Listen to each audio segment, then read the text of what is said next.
Voilà, bonjour. Alors aujourd'hui, les amis, nous sommes évidemment le jour de l'Ascension. Donc habituellement, on lit plutôt un chapitre de Jean, qui est au chapitre 17, les versets 1 à 11. Mais comme c'est au programme de la semaine prochaine, mardi,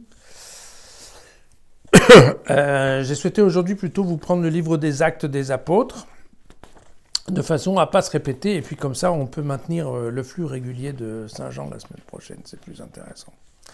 Alors, le livre des Actes des Apôtres, je vous rappelle que c'est le deuxième tome de l'évangile de Luc, donc ça n'a pas grand-chose à voir avec Jean, bien entendu.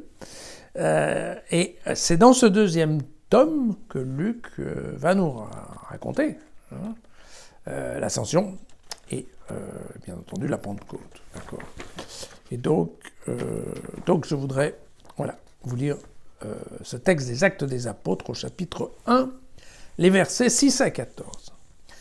Ils étaient donc réunis et lui avaient posé cette question. « Seigneur, est-ce maintenant le temps où tu vas rétablir le royaume pour Israël ?»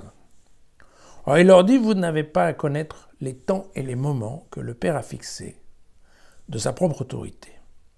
Mais vous allez recevoir une puissance, celle du Saint-Esprit qui viendra sur vous. Vous serez alors mes témoins à Jérusalem, dans toute la Judée et la Samarie, jusqu'aux extrémités de la terre. » Et à ces mots sous leurs yeux, il s'éleva, et une nuée vint le soustraire à leur regard. Comme il fixait encore le ciel où Jésus s'en allait, voici que deux hommes en vêtements blancs se trouvèrent à leur côté et leur dirent « Mais gens de Galilée, pourquoi restez-vous là à regarder vers le ciel? Ce Jésus qui vous a été enlevé pour le ciel viendra de la même manière que vous l'avez vu s'en aller vers le ciel. » Quittant alors la colline appelée Mont des Oliviers, ils regagnèrent Jérusalem. Cette colline n'en est distante que d'un chemin de sabbat.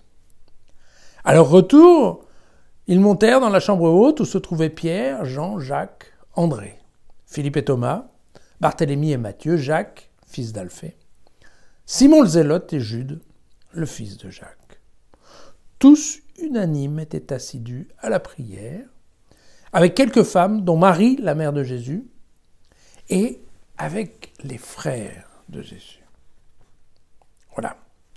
Voilà comment cette histoire nous est contée. Alors je crois que pour bien comprendre ce texte, il est intéressant de redécouvrir un passage du livre de Zacharie. Vous savez, Zacharie, c'est un des derniers prophètes de l'Ancien Testament.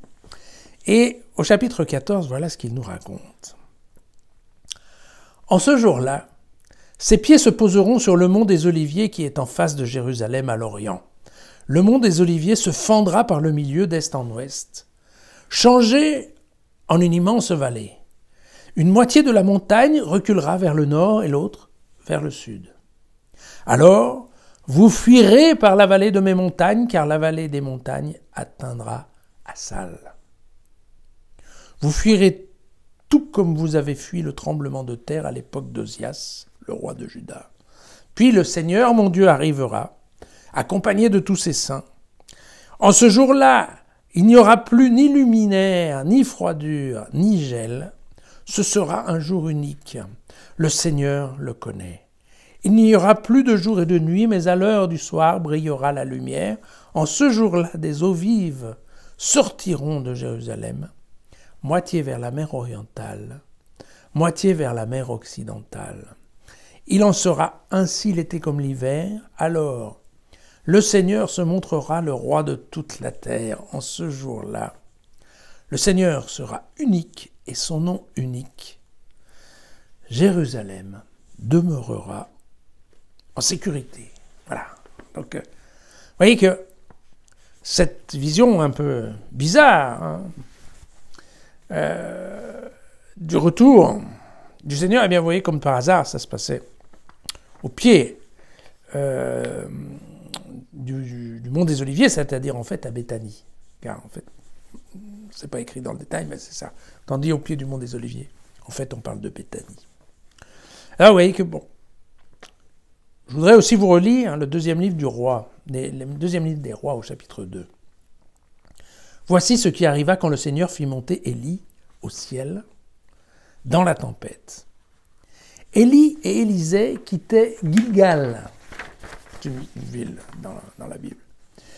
Les fils des prophètes qui étaient à Jéricho s'approchèrent d'Élisée et lui dirent « Sais-tu qu'aujourd'hui le Seigneur va enlever ton maître dans les airs, au-dessus de ta tête ?»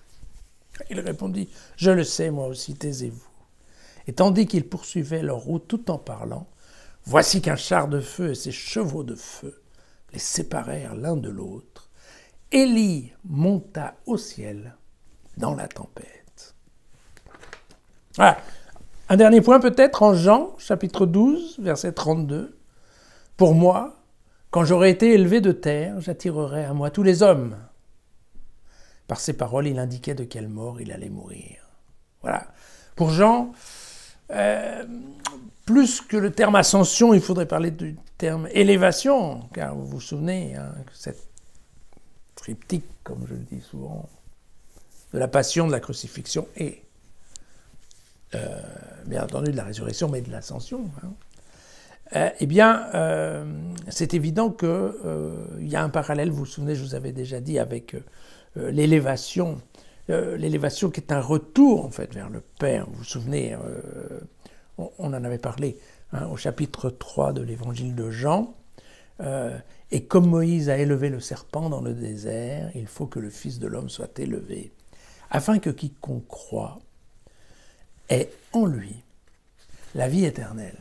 Vous voyez, voilà, ce jour d'ascension, encore une fois, donc, la question de l'ascension, comme vous avez pu le voir, fait partie de la culture biblique des Juifs de l'époque.